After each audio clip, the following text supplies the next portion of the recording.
Good morning, and it's so good to see all of you today. I'm going to take a seat in a minute, but I just wanted to stand up and see everybody and say welcome. Oh, look at all the young faces. Loving that.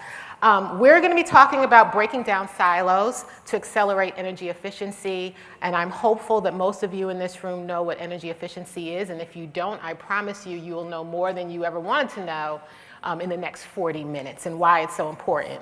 And we have two fantastic speakers that I'd like to bring out right now. Richard Yancey, founding director of the Building Energy Exchange, and Ruth Gratzke, CEO of Siemens Smart Infrastructure.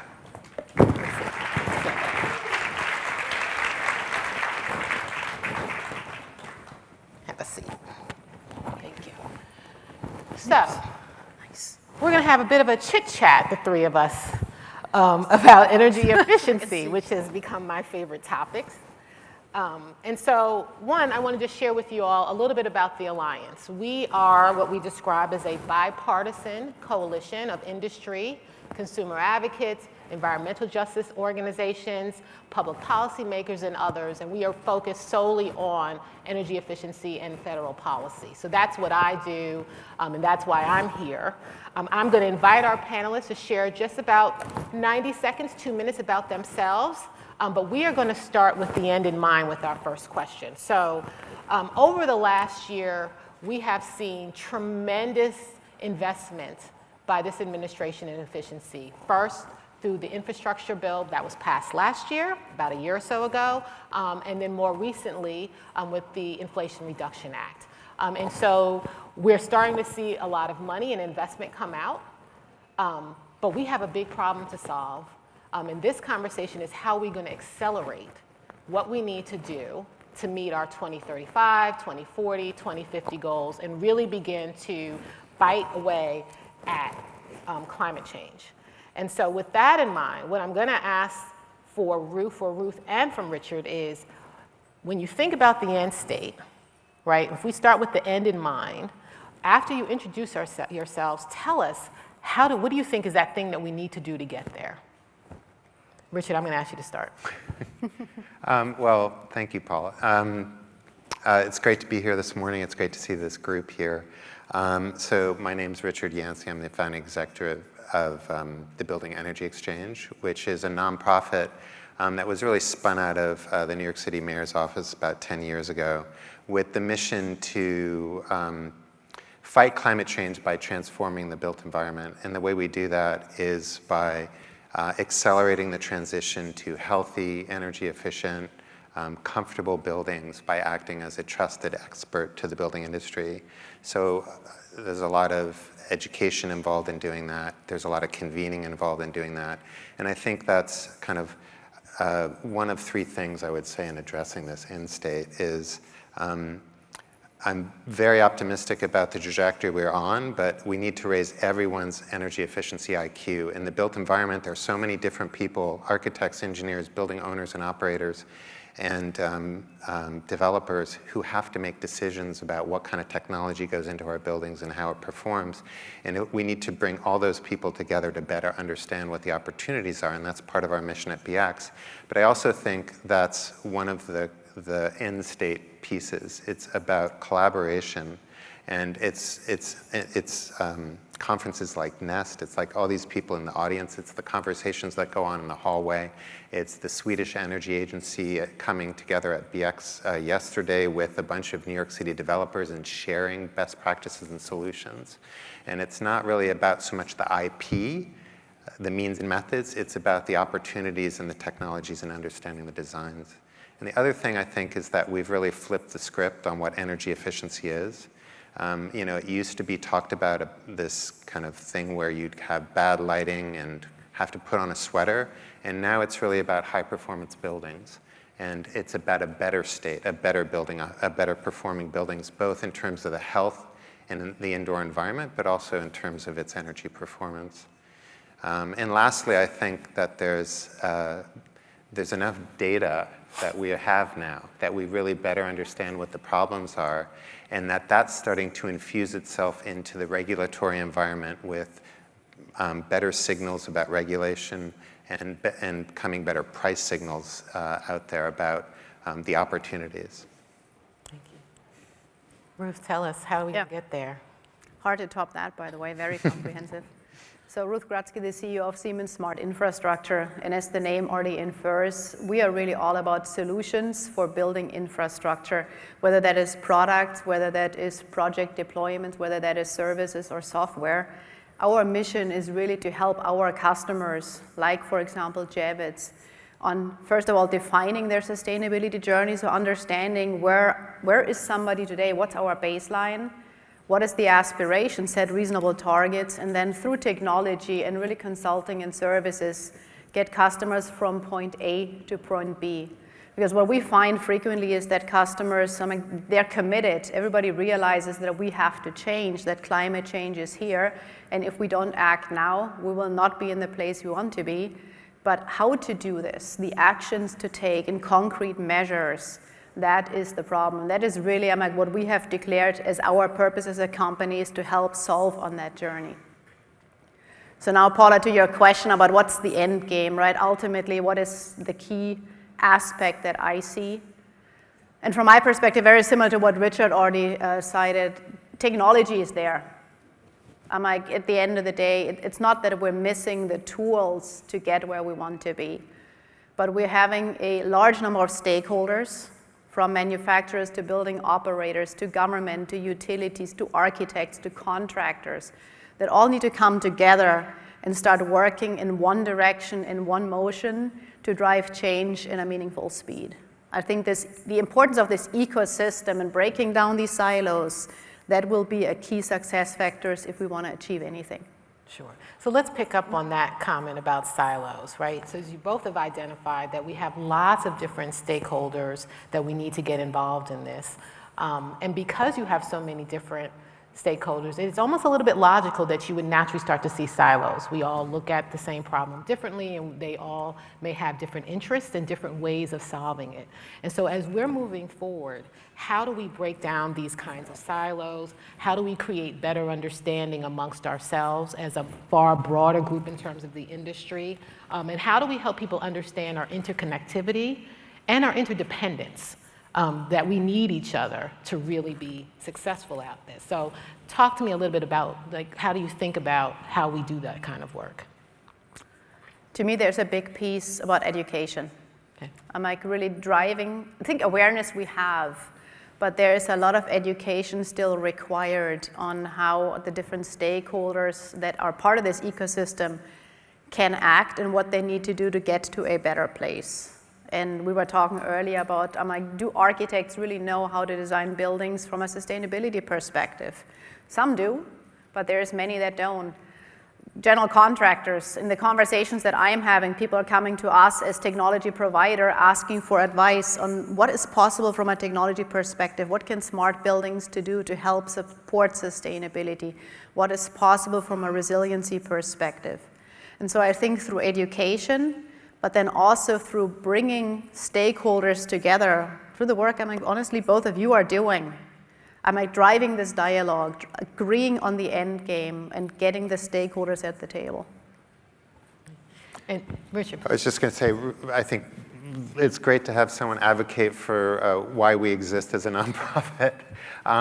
That's really kind of embedded in our mission, is this bring people together and sharing information. And I think the challenge is all of these different stakeholders that we've been talking about who are all involved in the decision-making process of the built environment. So it's so easy for that to break down at any one point. And there's a reason why buildings are so slow to change. It's not like a car where you have kind of one design team and one manufacturer and they make decisions and that's it, and then you build the car. It's an evolution that happens over years, if not decades. And everything from the design choices that go into the way the building's operated.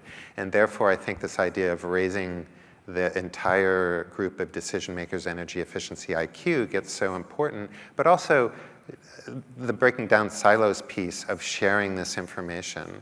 And a real important part of that is shining spotlights on thought leaders and people who have successfully completed that building retrofit or putting that green roof on that building or installing that solar panel to dispel the challenge that it's not possible or it's not financially viable or that there's too much risk involved. And I think that's a big part of it, is giving people confidence to move forward with that.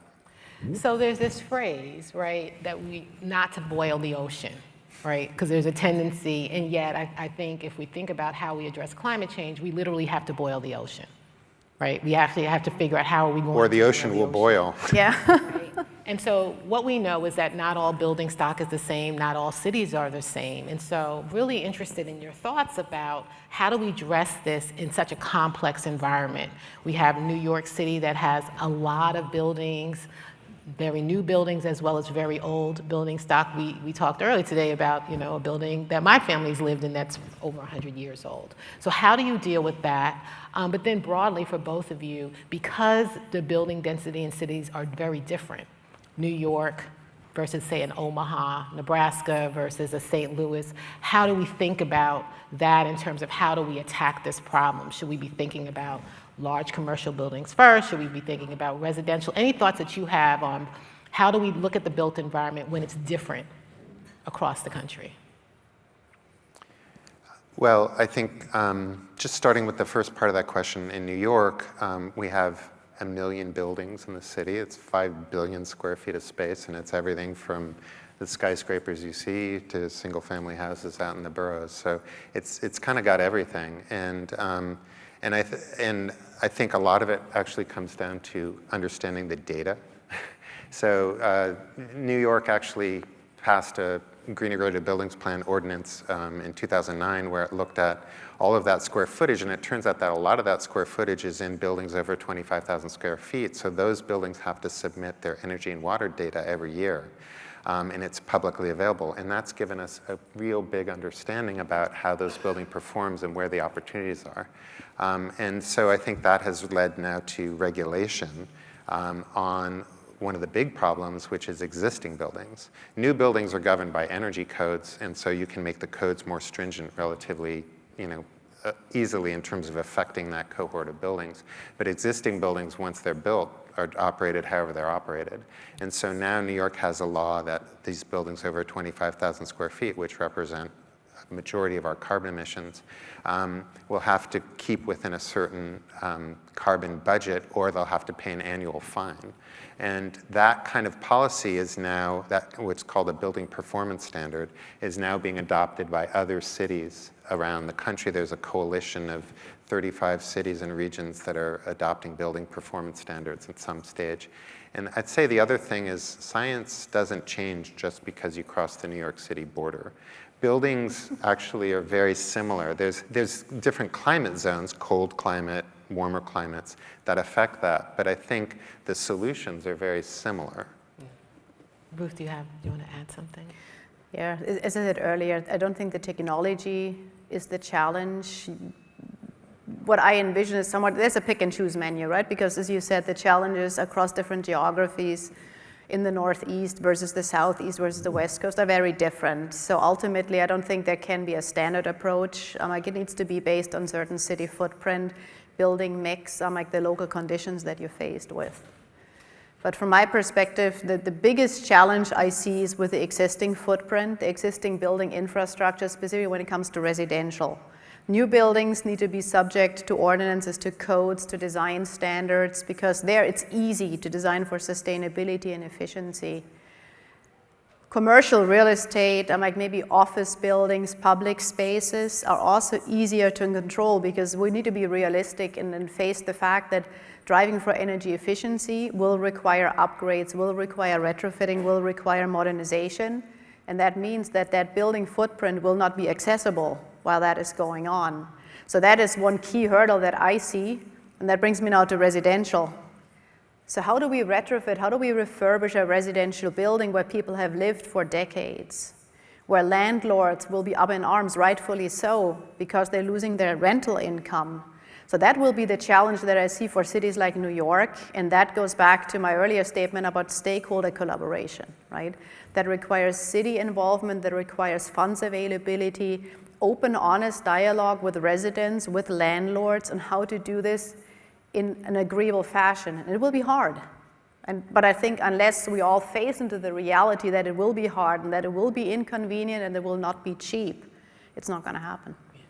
And so given that, Ruth, and because you're operating globally, what we also know is not every municipality, not every state are going to have policies like New York City, right? They're not going to have the kind of policies that Richard has outlined.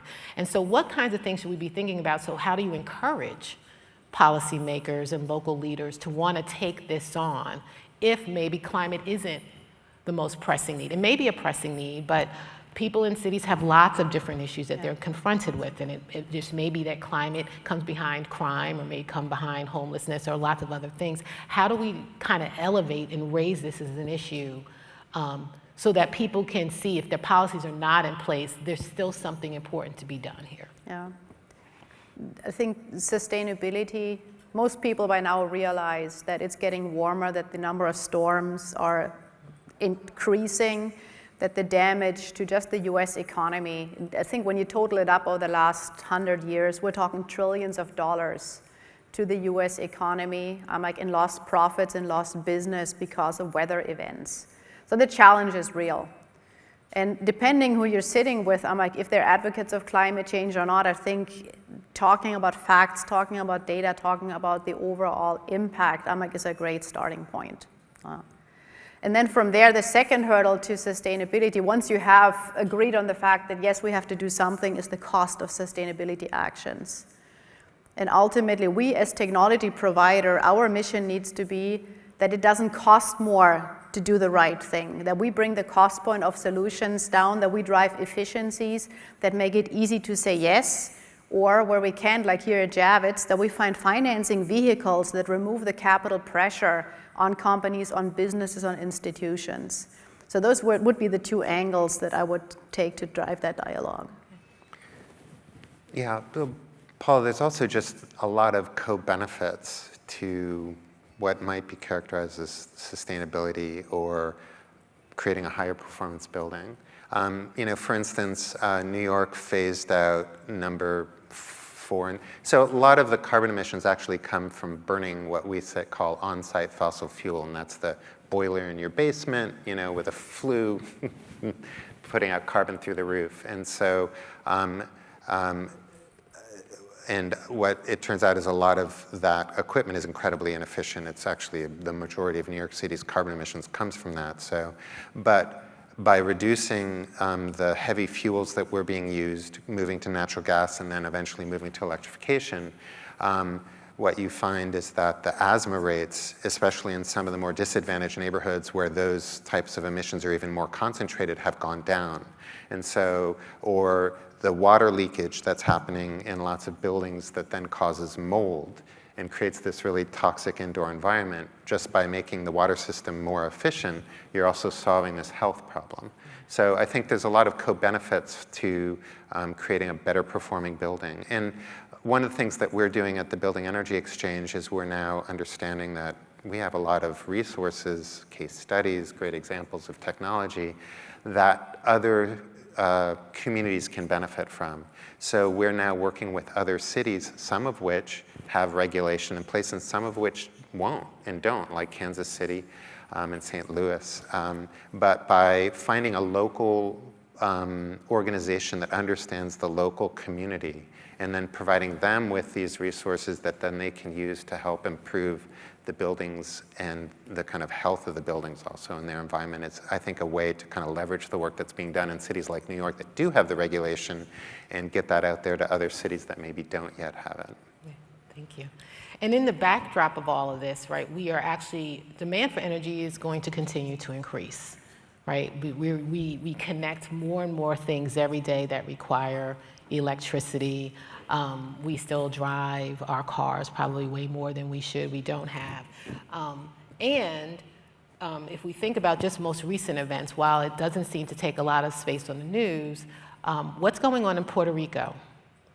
And all that infrastructure that was built, right, after the last hurricane and now Fiona knocking that out, makes me think about resilience. And so I'm wondering, Ruth, where does resilience fit into this conversation, right? We're trying to retrofit, change, and at the same time use as much as we're using and sometimes more, and keep things running, right? We are literally building the plane and we are flying it. So how does resilience fit into this conversation? How should we be thinking about it? Yeah, so resilience by itself, per definition, means the ability to recover from something unplanned, right? So ultimately power shuts down, how quickly can I be back up and running? And when you think about it, a big piece of sustainability, of changing energy sources to more environmentally friendly ones are renewables. But we all know, the sun doesn't shine 24 hours. The wind doesn't always blow. So we need to store power somewhere, right, to make it accessible when it's needed. And with that, topics like microgrids, little subsystems that can run an operation like Javits for a certain amount of time based on battery power or based on other renewable power sources. They're logical part of the sustainability conversation. So from my perspective, sustainability and resiliency, they need to go hand in hand, because there is ultimately no sustainable, reliable power without battery, without storage, without microgrids. The challenge in New York City, though, will be that not everybody is blessed with a big roof like we have here. So where do you put your solar panels? Where do you find room for battery storage? I think there will be creativity needed, and maybe larger buildings coming together, landlords, building operators, building owners, looking at microgrids, shared functions, right? Somebody takes the storage, somebody takes the solar panels on the roof. The other one, God knows, has a biomass generator of some sort. So it will require communication and collaboration, specifically in an environment like this. So I'm going to ask you a follow-up question to that, because we talked a little bit about this when we were outside, and you talked, not just about resilience, but how the connectedness of all of this stuff, right? And so how is it that we are able to kind of educate and inform people about what they need to be thinking about when we're connecting all of our buildings and trying to maintain this resilient system? And when you don't have the footprint, as you've described, not the roof space, not the space to build storage, I would think that would make efficiency even more valuable, right? Because efficiency has the ability, does it not, to kind of shed load and shift. And so could you talk a little bit about, right, given the environment that we are in New York and we think about resilience, what role can efficiency, is there a greater role that efficiency can play, in this particular environment? And Richard, I see you shaking your head, so either one of you can answer. Go ahead. Well, a couple things. One is I wanted to mention there's a great program happening in New York on community solar. Just that issue, like how do we kind of share those resources? And so I think that is, the sharing piece becomes really critical, and it extends beyond just renewable energy even. Especially in cities, I think thermal networks are really interesting, and there's something that happened more in Europe than they happen here, where every building's kind of a silo, and it is exhausting waste heat. Well, if one building's exhausting waste heat that can be used for another building, that's a kind of a missed opportunity, and I think that's an opportunity here that's really interesting. But one of the most efficient building standards is the passive house standard, which is a terrible name for it, because it's really not about a house and it's not passive. But from a conceptual point of view, what it is, it's about making the most efficient kind of exterior of the building, like a really well-insulated jacket, getting rid of all the leaks, lots more insulation, better windows, and then you can basically power a house with a hairdryer, or heat a house with a hairdryer. So it can reduce energy usage 60, 70, 80%. What that also means, however, is that when the power goes down, that building can keep its occupants warm or cool for days on end, until the grid comes back on. And so not only is it a much more efficient structure, it's a much more resilient structure as well. So I think there are these kind of co-benefits that are really exciting and address what are some really huge needs around resiliency. Yeah. So let's shift a little bit, because I started out by talking about we're seeing hundreds of millions of dollars that are being let out and appropriated by this administration for efficiency work. What is that thing that we all need to be mindful of as this money is coming out, right? We at the Alliance are really focused on what are the rules, right, for state energy offices, around making sure that disadvantaged and underinvested communities, again, get what they need to kind of move up. What are those things that you guys think we should be thinking about as all this money is now being directed out locally? So there's a lot of funding made available, but the reality is it is government funding, and with that, it is coming, but it is unfortunately moving at the speed of a turtle, I would call it. It is slow, and it is a very complex funding process that in a lot of cases is grant-based. So there is work required to apply for grants. There is a lot of technical detail required then to put an application in. And then in the case of success, if a grant is actually awarded, there's also reporting and tracking mechanisms at the back end. So it's not just a free handout that you go get and then nobody ever checks on what you do with the money. There is follow-up. So it is complex. And so my recommendation would be that there's experts who can help with grant writing. There is some companies like ours, we form teams to start understanding how does this work, what are the requirements, what can we do as a company to help customers with that process, whether that is the right verbiage for the grant, whether it is picking the right technology to do this right, and then of course also the monitoring on the back end. So in summary, what I'm trying to say is don't try to go this alone. Reach out to people who know how to do this because it's going to get you to your goal a whole lot faster than trying to do this independently. Yeah, I think there's money in there for lots of things. There's a big chunk in there for workforce development, which I think is going to be critically important so that the contractors showing up at someone's house actually know the best types of technology to install and how to install it. And then there's a lot of money out there that's going to be helping making heat pumps more affordable. And I think understanding how those can be retrofitted into a house is not rocket science, but it's something that people just aren't familiar with. And so the better we can educate, kind of comes full circle back to this education piece, the better we can make sure that everyone in that decision-making change really knows what the rebates are, what the tax incentive structure is, and how then to kind of optimize that. I think the better it'll be on the end game, and then really trying to make sure that we're preventing the unforeseen circumstances where certain neighborhoods get passed over, or whether there's kind of adverse effects of improving a building that weren't going to see from a kind of a tax or a rental structure. I think is going to be critical for the successful implementation across all communities. So another question for you, Richard, because this is Climate Week. This is Climate Week. The president was across town earlier today talking about a lot of stuff that's happening, not just climate, but also obviously what's happening with Vladimir Putin's speech yesterday and what's going on in Ukraine. But sometimes there seems to be a push-pull with reducing carbon emissions and efficiency. And I wondered if you and I had a brief conversation about that, if you could talk a little bit about carbon emissions reduction versus efficiency, and are there situations where those two things may compete against one another in terms of what our end goal is, and then how should we be thinking about it, if you have examples of that? Yeah, so, well, efficiency I think still is kind of the biggest untapped resource out there. If you look at the entire United States energy grid, all the inputs from all the different fuels, solar, wind, oil, gas, and then where it's used, residential, industrial, commercial, and then you look at the outputs, it's actually 2/3 of all the energy that's input is what's called rejected energy. That's $800 billion a year that we're basically wasting, going up the chimney or being lost in transmission. So there's this huge opportunity to optimize on just energy usage.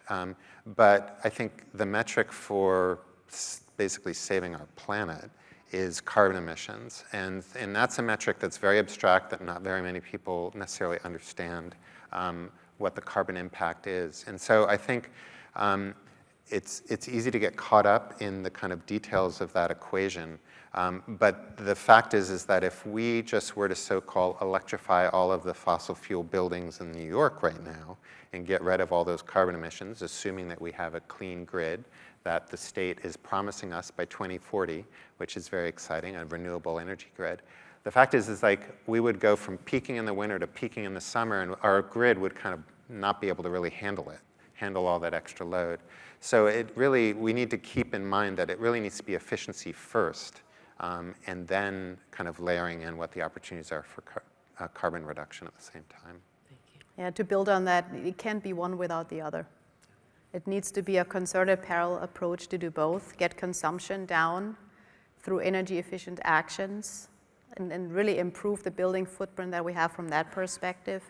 Turn off your lights when you don't have anybody in the building. I'm like, don't run your AC. I'm like, first of all, freezing cold.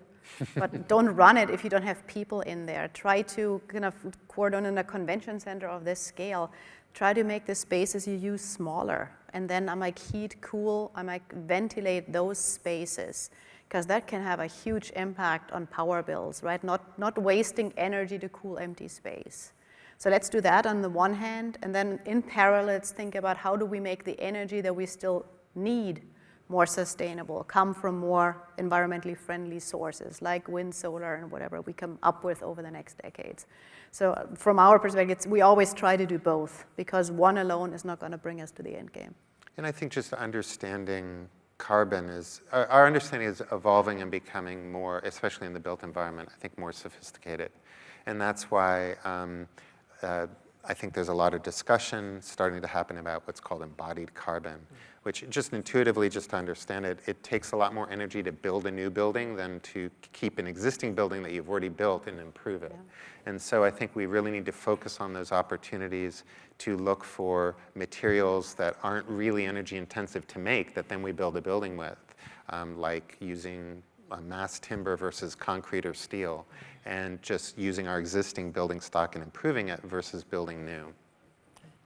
And my final question, because I love to talk about technology, and people don't necessarily think about efficiency and technology, but technology, as you pointed out, Ruth, is really going to drive a lot of the way. So tell us, what is it that you are most optimistic about? What are you excited about in this future? See, when I started in the building industry, it was fairly stable, nothing exciting happening, and it was not the place you wanted to go to, right? Because it was considered boring. In the meantime, buildings are becoming really cool. They're going from this passive asset that's just sitting there not doing anything other than generating carbon footprint and generating cost and needing to be maintained, to self-sustained systems that are moving into a high-tech space. And that just doesn't start, in a building when it exists. When you look at how buildings are designed today, the tools that we're using, that we're working on, they're competing with advanced gaming. Because you're designing in 3D. You can try out your building, so to say, before you ever build anything. You can use VR technologies to take a look at ultimately how you want to have certain design features here and there to optimize the layout, to optimize construction, to train installation crews. So buildings have gone from boring to super exciting from a technology perspective. There's a lot of IoT technology that's being deployed to manage systems here. And ultimately also building operations is using now AI tools to help with troubleshooting, help with intelligence. So we're going from, and no offense to the folks I see from my team in the audience, we're going from operating with wrenches and screwdrivers to laptops and iPhones, because that is where the technology is moving, and it is absolutely cool. So that excites me. On top of that, the other thing and the more social aspect that excites me is that through digitalization, it is easier to adopt new technologies, because as soon as data is there, whether a building is big or small, whether it's a high-end property or a normal commercial building, data serves as a democratizing tool somewhat, right? It allows everyone to take action. And so there is, from a social equity perspective, also a very strong change in that. So great things going on in the building world from my perspective. What excites you, Richard? Yeah, there isn't kind of one thing, I would say. I'm excited by just the general trajectory of awareness. Everywhere from the rental tenant up to very sophisticated developers and architects, I think there's just a huge increase in awareness of what the opportunities are. But I think a few things, it's just the way we operate our buildings and the tools that we have to operate them, both the data and the kind of management system tools, have become much more sophisticated, much easier to use, and you can shave 20% right off the top of almost any building just by operating it better. So I think there's a huge opportunity there, and then just this kind of understanding about how buildings use energy in general. And there's this project that we just wrote a profile of that's going up down in Hudson Square. That's a retrofit in an existing office building that uses this idea of a thermal network that I mentioned earlier that will allow office tenants to optimize their energy use on this kind of shared thermal network it's repurposing a fire suppression tank to act as this battery.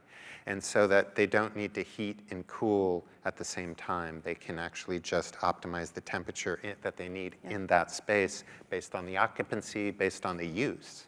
And just those kinds of optimizations are huge opportunities for not only energy savings, but just making a much more productive, healthier, nicer place for people to work, and the same things going on in the residential space for people to live. Well, thank you for that. So the Jetsons are here. That's really what we're saying. And you see this row of very young people who have straight faces because they probably don't know who the Jetsons are. You all are what makes me excited about the future. Seeing young faces who are absolutely interested in this is wonderful. So we are at time. Ruth, Richard, thank you so much. You certainly made me smarter today. To this audience, do you feel a little bit smarter after hearing these two? Yeah? Bravo, thank you.